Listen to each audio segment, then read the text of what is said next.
Commander Zixtara stumbles upon humans illegally camping in the Kepler 442 system, a quarantined area bathed in exotic radiation levels that are fatal to any form of organic life in minutes. To her surprise, she encounters families with children, who are doing well in this deadly place, considering it a holiday destination, with bonfires and games.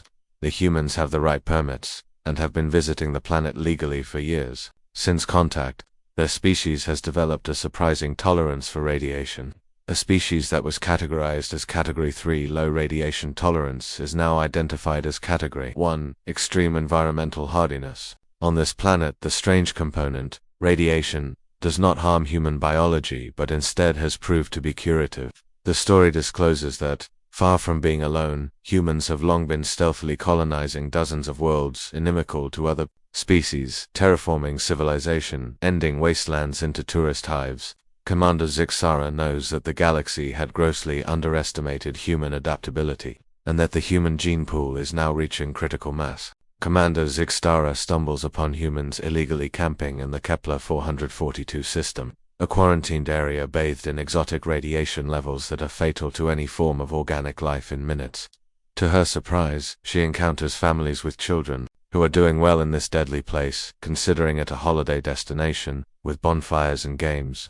The humans have the right permits, and have been visiting the planet legally for years. Since contact, their species has developed a surprising tolerance for radiation. A species that was categorized as Category 3 low radiation tolerance is now identified as Category 1 extreme environmental hardiness. On this planet, the strange component, radiation, does not harm human biology but instead has proved to be curative. The story discloses that, far from being alone, humans have long been stealthily colonizing dozens of worlds inimical to other species, terraforming civilization, ending wastelands into tourist hives. Commander Zixtara knows that the galaxy had grossly underestimated human adaptability, and that the human gene pool is now reaching critical mass. Commander Zixtara had witnessed death before. She had seen star systems crumple, species die off, eras slowly dim that had burned too bright. But nothing had prepared her for the sight she was now seeing out the viewport of her patrol cruiser. Kepler 442 system lay sprawled out before them like a derelict field of twisted metal and charred rock. 47 years earlier, the Altarian Commonwealth had field-trialed their latest superweapon Hera gravity disruptor that could shred the atomic bonds of matter. It had been too effective a weapon, not a single case of localized disruption, but a chain reaction of spread that had contaminated the whole system with an excess of exotic radiation. The kind that didn't simply kill you, it slowly unraveled your DNA, strand by strand, smashed up your bones, poisoned all of your tissues, and yanked a consciousness inside.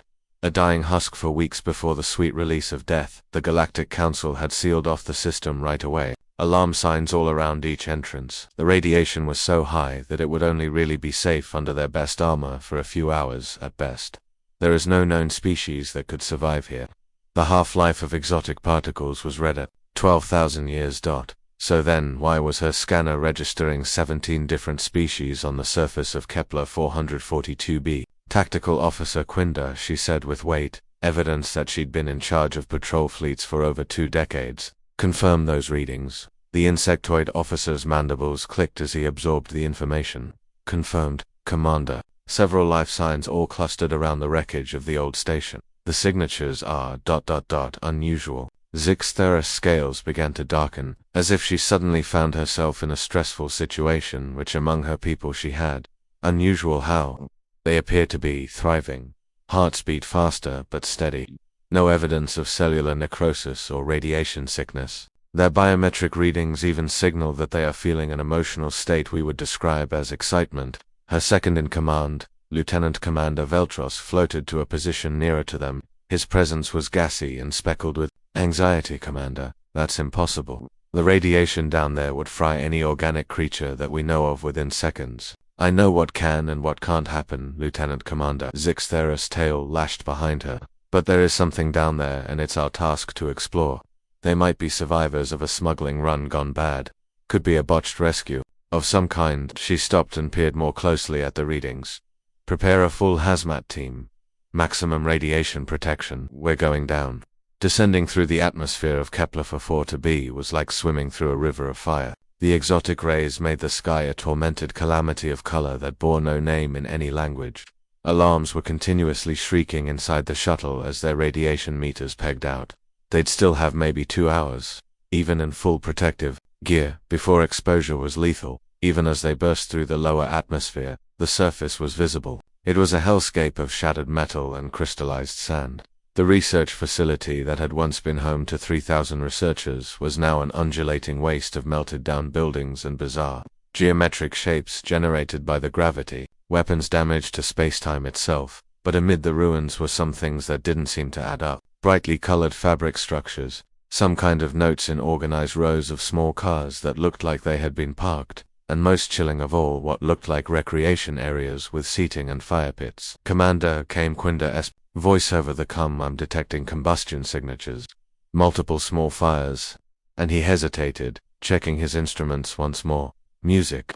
Zixera's hearing was sensitive enough to hear the faint, rhythmic noise that issued from above. It was definitely music. Cheerful, upbeat music. They landed at the rim of what used to be the station's central discussion plaza. The radiation readings were off the charts, so high that their instruments couldn't make a reliable measurement and instead blinked error messages and warning indicators. Keep to formation, Zixera said, leaving the shuttle. Full containment protocols. We have no idea who exactly we are dealing with. They haunted the ruins, resembling ghosts, each step an effort in their bulky radiation suits. Their Geiger counters, strapped to their belts, chirped steadily, like digital rain.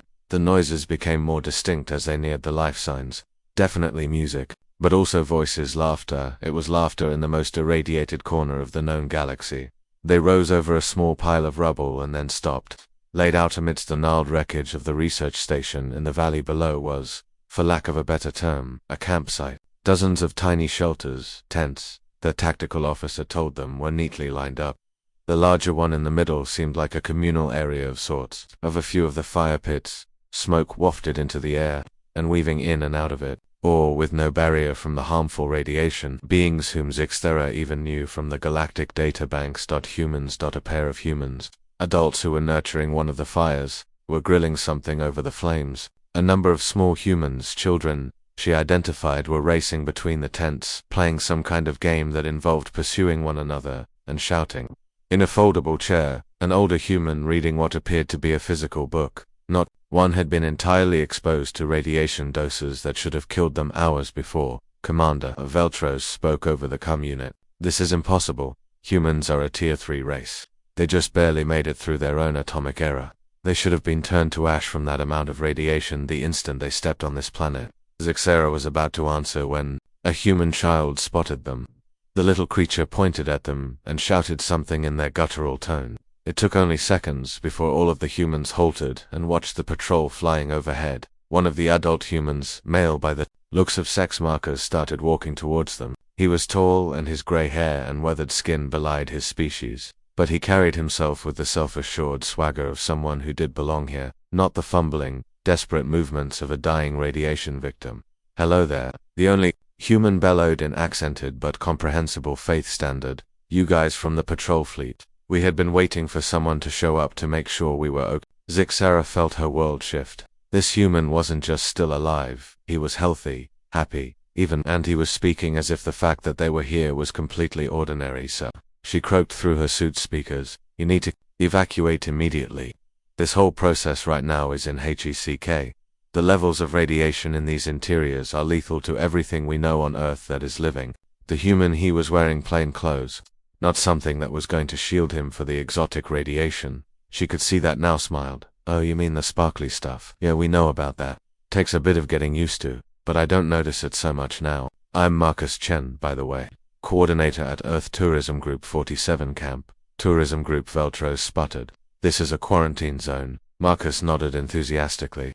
"Best kept secret in the galaxy, in my opinion. My wife and I have been going here for 12 years. Kids love it. No cues, no sound pollution, and the aurora effects of the radiation are mind-blowing at night." He motioned to the ruins that surrounded them. "Plus you have all this incredible architecture. This is how the gravity weapon warped those buildings. It's like camping within an abstract sculpture. And the history. This is where the Commonwealth fought their last stand against the hegemony. Educational value like that is priceless." Zixthara's interpreter was throwing up alerts, but she was struggling to properly pass the meaning into words. You do realize this planet is toxic to organic life, Mr. Chen. Here, exotic radiation destroys organic compounds at the molecular level. Oh yes, we're familiar with this. That's why we packed the good sunscreen, SPF 50,000. Also resists foreign particles very good. I will say that the first few trips we came here, we got what my wife refers to as the glow.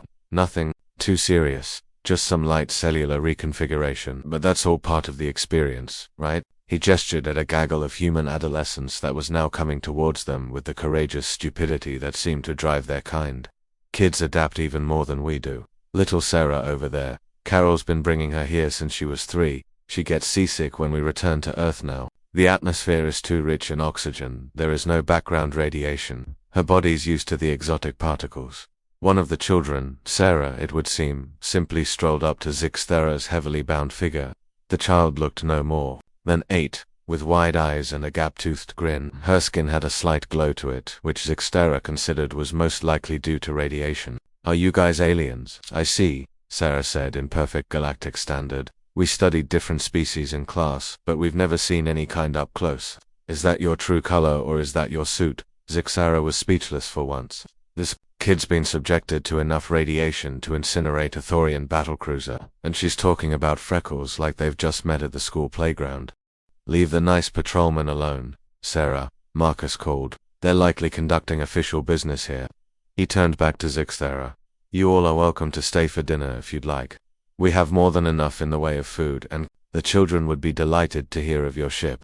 But I have to warn you, the radiation tends to shoot up around the time the sun goes down. Nothing hazardous, but it sure does make the sky put on a show. Mr. Chen, Zixthara tried, her tone as firm as she could make it.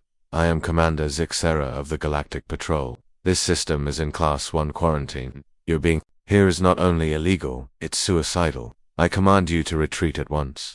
Marcus's features turned into something that could have been concern. Oh, I'm sorry, Commander. I am sorry. I didn't know you didn't know what's happening with the permit. We've been Owlboys for 15+ years, recreational camping. In this system, Earth Tourism Bureau filed all the right paperwork with the Council. That's impossible, Quindor interjected. The Council would never agree to civilian access to a quarantine zone. Well, we had a little back and forth to start with, Marcus conceded. It's taken about 3 years to get all the safety certifications sorted out. But once it was proven that human beings can work in an incredibly high radiation environment, the Council was surprisingly positive on the idea. They liked to have someone watching over the system to see no one unlawfully espoused the weapon technology. He removed a small clicky thing that resembled a primitive datapad. Here are all the permits if you want to see them. Camping permit, historical preservation option, refuse service approval, SIT, and the 2 special permits for my kids' educational activities. That next one took a long time to pass. Zixthara felt like she was caught in a fever dream. Mr. Chen, what you are saying is impossible. Humans are a young species.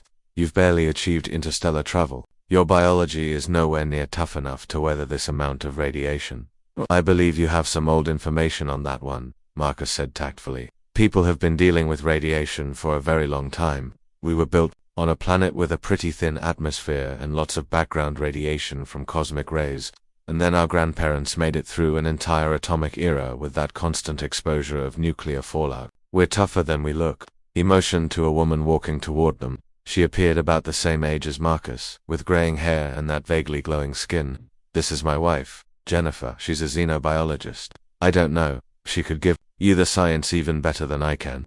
Jennifer Chen gave a warm smile and held out her hand in the human greeting pose. Commander Zixthara, isn't it? Your translator said you were coming. I am Dr. Jennifer Chen, University of New Geneva. For 20 years I've been researching the impact of alien energy on the human body. She gestured to a bigger tent rigged with what appeared to be scientific equipment. We've been recording the adaptive responses humans demonstrate with long-term exposure to these types of radiation. It's fascinating stuff. The exotic particles appear to be improving certain human biology. Sharper immunity, faster repair, times so many orders of magnitude. It might as well be exponential. Scientifically unrealistic, Veltras said flatly. Strange radiation is going to decompose more and more of the organisms. It doesn't enhance them. You're dead right for most species, Jennifer said. But humans appear to be an exception. We suspect it is related to our evolutionary past. There were a few times when Earth was blighted by mass extinction due to radiation exposure, supervolcanos, that sort of thing. People who made it through that disaster were those that were able to live in high radiations surroundings. Took out her own datapad and displayed a few charts and graphs for them. Look at the rates of the cellular repair here. These are readings in humans who have spent more than 6 months exposed to the alien radiation there. In fact, their cells are healing at an accelerated rate above what should be baseline human norms, and their resistance to other forms of radiation has jumped by more than 400%. Zixtera blinked at the data, her thoughts failing to catch up to what she was witnessing. The readings were inconceivable, but they were also not refutable. Dr. Chen, assuming what you're saying is true, there's still a docked ship in quarantine. This exotic radiation here might have effects over the long term that we don't even know about. Oh, absolutely. Jennifer nodded enthusiastically. That's why we're here. These effects need to be studied by someone. The Council issued us a research permit for one reason and one reason only, to study the effects of alien radiation on humanity. We're getting some useful information about how different species might respond in a post-weapon world. She gestured toward the campground, and the tourism end of things helps pay for the research. And it's also a wonderful means of teaching children about galactic history and the necessity for arms control treaties. Nothing says you'd appreciate peaceful conflict resolution more than seeing a super weapon test result. Marcus returned. To the group, he'd obviously been planning something with the other parents. Commander, I hope you don't mind, but we arranged a small welcome dinner for you and your team. The children are thrilled to meet actual galactic patrolmen, and seriously, it would be kinda nice to have some company, even if it were official. We don't get much company out here, Mr. Chen, Zixtera said, her voice thick. My team and I are in full radiation protection suits. We can't take them off in this place. We'll be dead within minutes. Oh yeah, Marcus said. A little sheepish, I forgot about that. Well, you can eat in the suits if you want. It may be a little uncomfortable though, or ... He paused, looking thoughtful. How long will you be here? The strange radiation maintains a pretty regular cycle. They fall dramatically around midnight and remain low until about dawn.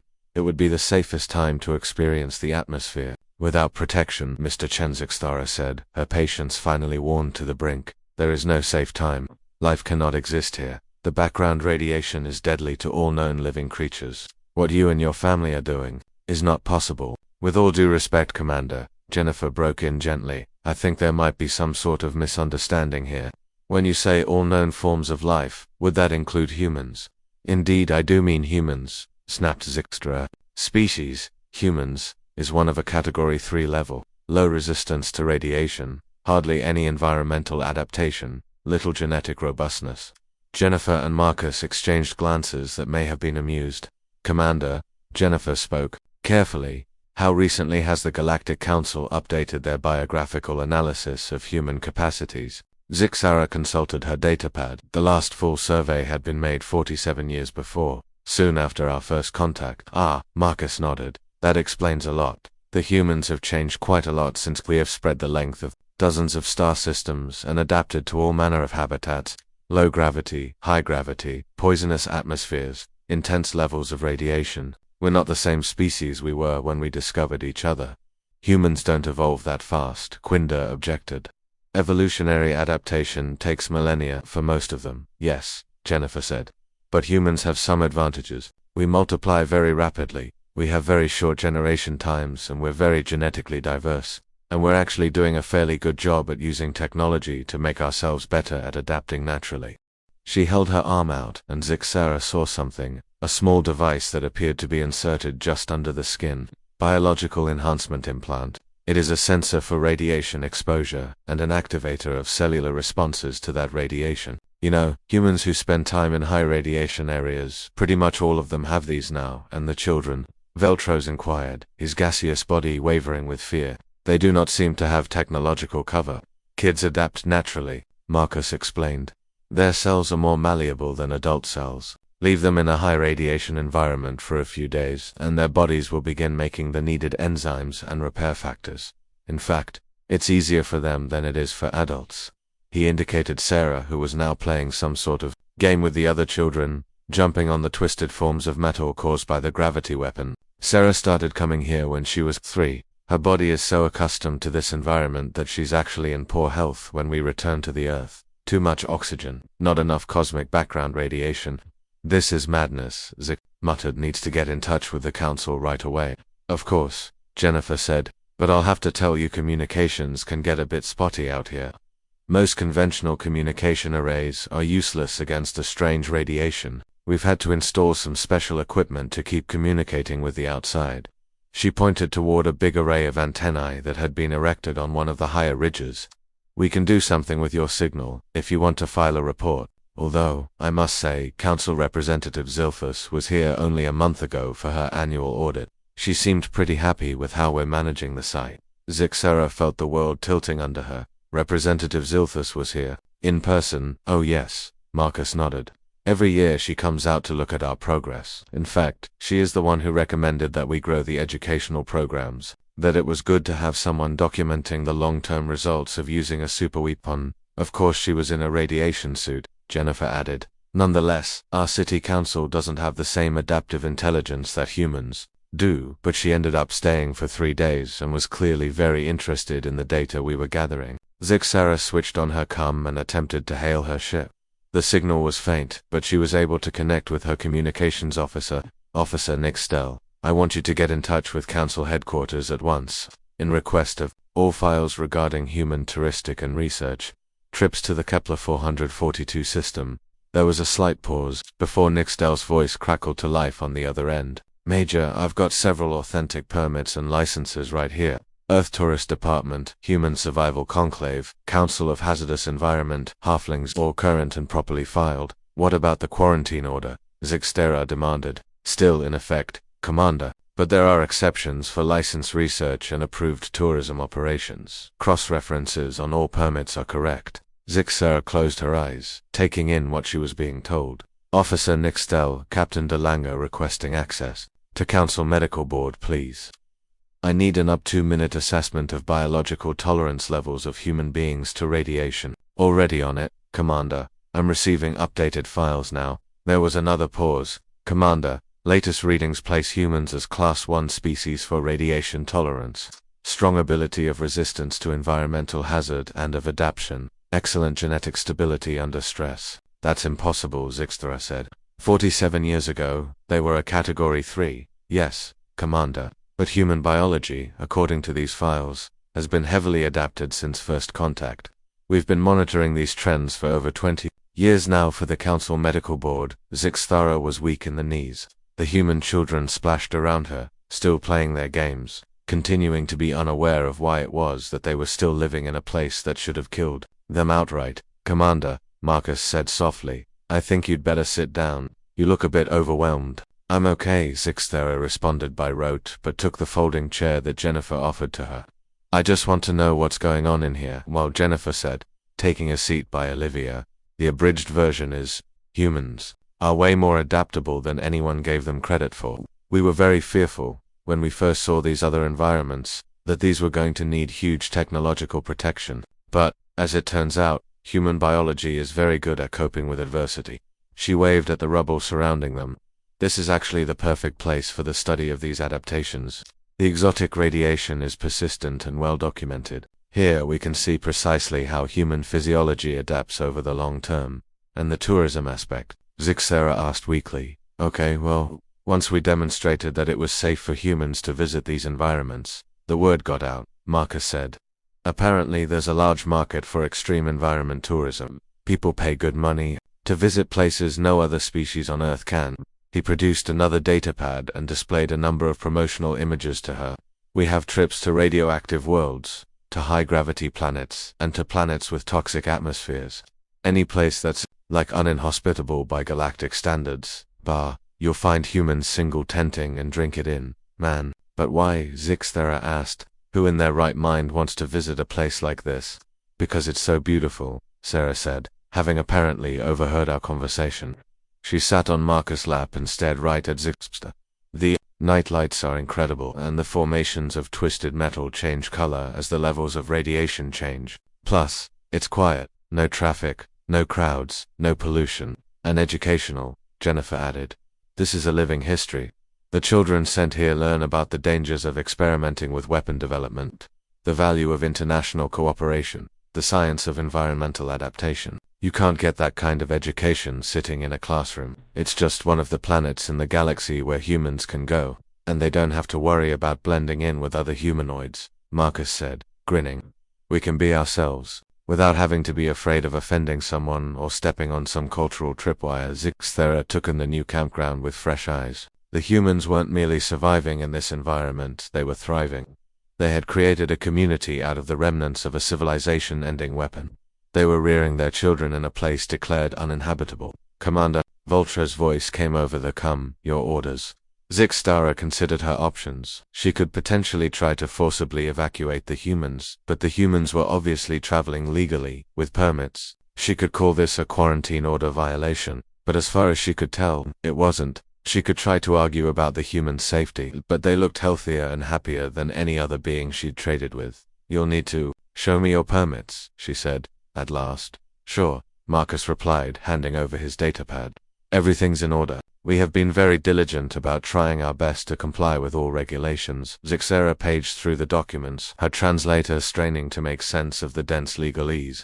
Tourist passes, study permits, environmental impact assessments, safety certificates. Nothing had been misfiled and everything was up to this research permit, she said, indicating one of the documents. It says you are researching human physiology and long-term effects on exotic radiation. What have you found? Incredible things, Jennifer said, her eyes lighting up. The exotic radiation appears to have a remarkable effect on human cellular repair mechanisms. Stay in such environments long enough, and those benefits manifest as increased disease resistance, enhanced cognitive acuity, and improved physical performance. It's as if the radiation is somehow good for human biology. That is not possible, Quinder said, for the third time that day. For the vast majority of species, yes, Jennifer concurred. But humans appear to be alone in this respect. We suspect it may have something to do with our evolutionary past. Earth experienced a few grim epochs of intense radiation exposure, asteroid strikes, supervolcanic eruptions, that sort of thing. The people who not only could survive that radiation, but could actually use it for their benefit, to further evolve their own biology, were the ones that survived. She brought up a line of medical scans on her pad. These are the scans of humans who have been exposed to alien radiation for over a year. Notice the increased neural connectivity, the enhanced synaptic activity. These are actual individuals who are being made smarter from being exposed to radiation. And the children? Zixthera inquired, looking on as the human children played. On far more dramatic effects, Jennifer said. Kids that grow up in these places have better physical and mental development, higher problem-solving skills, better and longer memory remembering, better coordination in the brain, better reflexes. They're a next step above baseline humanity. This is why we bring the kids here, Marcus said. It's not only the education and the experience, it's clownish how important it is to do that, and not through your own little dumb self-interest perspective, but for the people who will take control when you leave this place behind and for whom you will continue to have stewardship. Zixthera managed to feel understanding of the universe change for her. How many humans are experiencing this? Living in extreme radiation environments? Tens of thousands, Jennifer replied. There are men who live on dozens of planets that are unlivable by other species. Planets of radioactive hell, atmospheres of poison gas, grains of surfaces underfoot as fine as powder. We're still human, spreading out in the galaxy, colonists of worlds no one else wants. And the Council is aware of this. Oh yes, Marcus nodded. They've been following human expansion for decades. Indeed, they are supportive of it. Humans living on these inhospitable worlds serve to relieve pressure on the more hospitable planets, and we were contributing knowledge about adapting to the environment and biological resilience. A formal human environmental adaptation program is even being discussed, Jennifer said. The Council would subsidize human colonies on extreme planets in return for research data and territorial control. Zixthera leaned back in her chair and struggled to absorb all she had heard. The humans there weren't just surviving in that unforgiving place. They were using it to transform themselves into something more than they'd been before. They were changing, on the fly, in response to conditions fatal to every known species. Commander, Sarah pulled on the radiation suit. Do you want to see the light show? The radiation levels are starting to spike, and it makes the sky do really cool things.